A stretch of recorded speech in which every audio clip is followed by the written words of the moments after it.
Hi, welcome y'all to the Daily Word, verse by verse. We're in the Gospel of John, so if you grab your Bibles, you can follow along.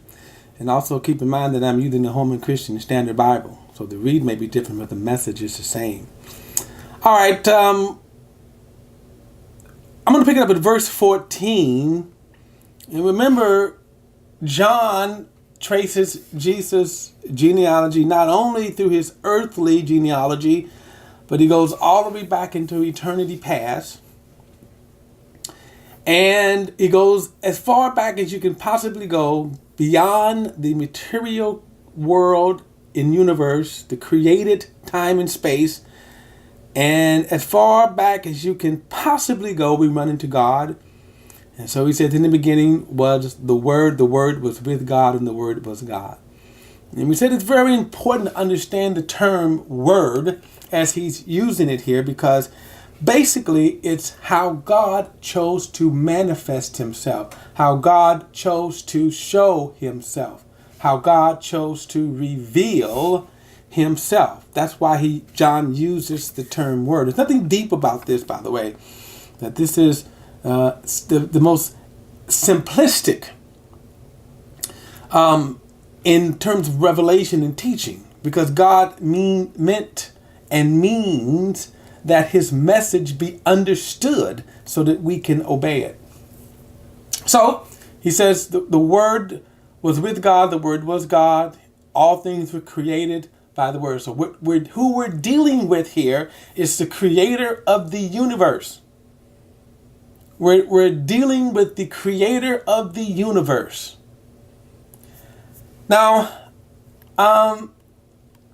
remember in verse 10, I said there's two questions we need to that I asked. In verse 10, he says the world was created by him, but yet the world did not recognize him.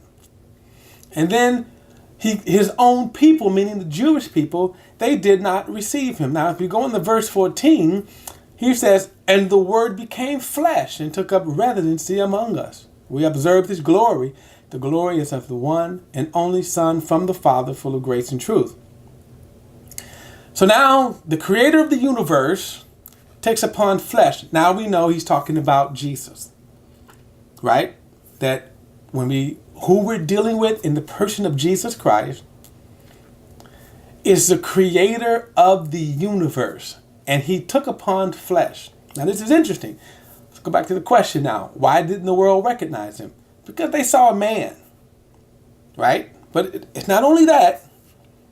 Because we're going to deal with some things later, but that's not the only reason. But when you saw Jesus, if we was to go back 2,000 years to Galilee, to Judea, where Jesus preached, where Jesus lived, where Jesus walked, you would have saw a man clothed in flesh. A Jewish man, by the way. Not that I'm going to get into the ethnicity of Jesus, because really that's not even the important part. There are those who made over time and over history have made the ethnicity of Jesus an issue. Whether he's black, white, whatever. He was a Jewish man. But that's not even the most important part, because notice what he says right here. The Word, verse 14, became flesh and took up residency among us, and we observed his glory. Now understand that word observe. Jesus comes into the world as a man. And by the way, he is 100% man. He's not man-like. It's not like one of those Ken dolls or G.I. Joe dolls. I used to have them growing up as a little boy. And if you take off all their clothes, they had no anatomy. Even though they look like a man, but no anatomy. No, Jesus was 100% man. In fact, when we talk about Jesus, he was 100% man, and he was also 100% God. In other words, God who actually took upon an additional nature, the human nature. But if you saw Jesus, you would observe him as you observe him. And by the way, 2,000 years later, we observe Jesus through the testimonies of the gospel writers and those, again, whom he's chosen. We can get into a whole discussion about their authenticity. By the way, it's not questioned. You can't find writings anywhere where the writers of the New Testament were frauds. And so the gospel writing there is the Gospels are the Bible is a book of faith. So he says, as Jesus walked the earth and as we observe him, and then ultimately as the gospel writers present him, what we observe, what is the conclusion of what we should observe? And that's the interesting thing. Now go back, remember I said the world did not recognize him. Why? And we're going to answer that question, but why didn't the world recognize him? He said, we observe his glory, the glory as of the only Son from the Father. Full of grace and truth. Now right there, this is what we should walk away. See, in other words, if I'm looking at Jesus, am I looking at a social figure, a political figure, a king? We're going to see this in the book where they're constantly were drawing the wrong conclusions about Jesus, that he wasn't a political figure. What they should have been glowing is the truth and grace, full of grace and truth.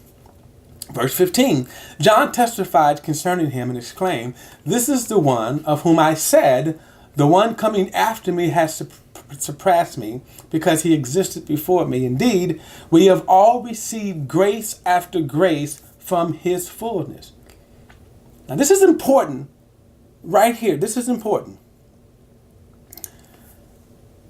Because again, what did God show when God chose to reveal himself? Now you can see I'm dressed in a t-shirt.